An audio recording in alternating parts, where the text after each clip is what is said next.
All right, guys. So today we're going to talk about the Noco GB150 and the Noco GBX155. I get a lot of people that do ask me which jump box I recommend. We've had really good luck with the Noco brand. We've used other brands as well, like the Gulu. We had like a Mako jump box as well, but none of them were as good as the Nocos have been. If you're going to start off and you can only pick one, I would get the GB150. And here's why. Now, the GB150 has 3,000 amps. The GBX155, which I think it's the updated and upgraded version of the GB150, has 4,250 amps. Now, why would I recommend the one that has less? Just because it has a little not a screen, but a little window here that will tell you voltage. It's voltage is very helpful information, especially when you're doing roadside. You kind of want to know what, where the battery's at as far as voltage. Is it even going to be like a battery issue, So when you hook up, you don't even have to turn it on. It'll show voltage. Now, I think it only shows from 2 volts and up. So if it has like, let's say 1 volt, it's not going to show up. And, but I like having this because I can show the customer, hey, this is where your battery is at right now. And, especially if you're trying to sell batteries, you want to be able to show the customer where the voltage is at. Also, it'll also show your, if the charging system is high enough to operate safely. Like, let's say it was an alternator and you jump start it. Now, voltage, should go above 13 volts. You can, if you have voltage and it's not charging properly, either the battery's completely shot or, the alternator is not putting out good power, you'll see the voltage drop. It'll drop 9 volts, 8 volts, 7 volts, 6 volts, and then you'll have the vehicle die. So I like having this. It is good to have a second one, but this one doesn't tell you anything. Once you hook it up,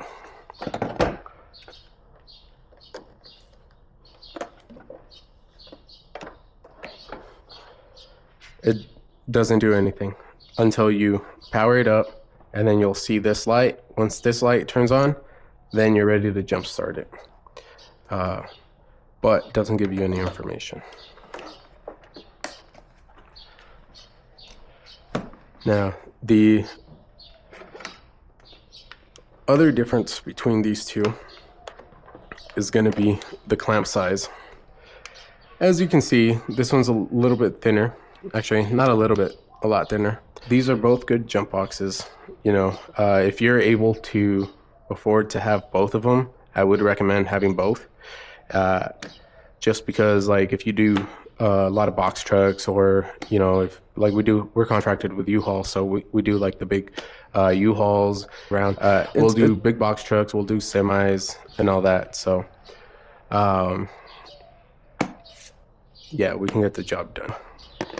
The other thing about Noco jump boxes, and I believe with any other jump box, if the battery is completely drained, it's not going to recognize that there's a battery and that it's hooked up to a battery, and you got to bypass it.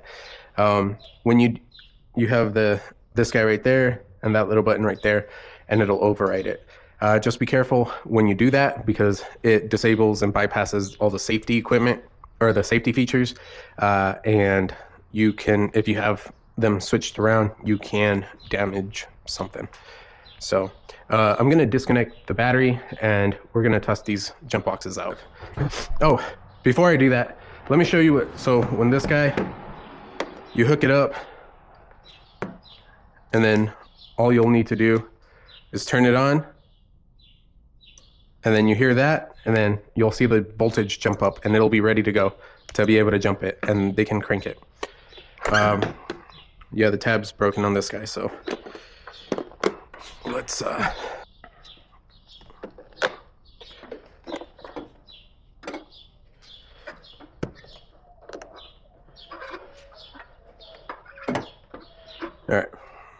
So you see this guy does not light up, doesn't do anything, so you don't even know. Once you turn it on and this light's on, then you're ready to crank it. But you don't see any voltage. You don't know if it went from, 2 volts all the way up to, 12, or, well, it'll tell you 12, but if it's up to, 11, whatever the voltage is. So, I like this as a secondary for sure, but give me 1 second.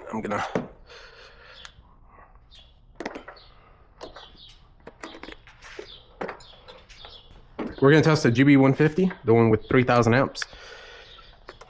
See if it'll be strong enough to jumpstart the truck without being hooked up. So like I said, when it doesn't sense, when the battery is completely dead, it doesn't know that there's a battery hooked up, so you're gonna need to bypass it. In order to do that, you hold down the button, and then right there you can hear the power. Now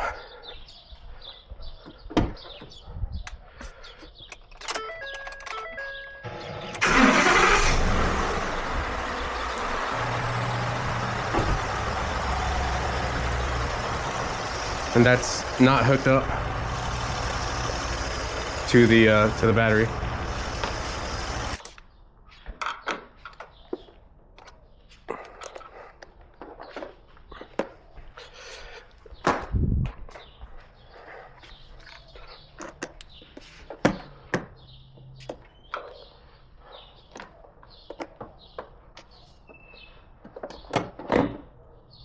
Now I have these disconnected right up. Come on. Have them disconnected, and then just like the other one, we have to bypass it. Boom.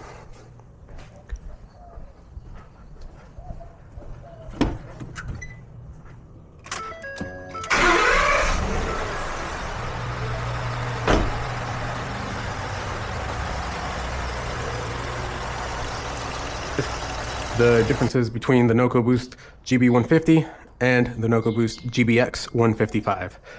Like I said, if you can buy both of them, if you're doing roadside,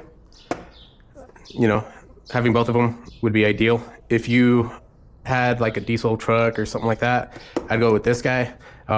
If you have, just gas trucks or nothing too crazy, then this guy will do. But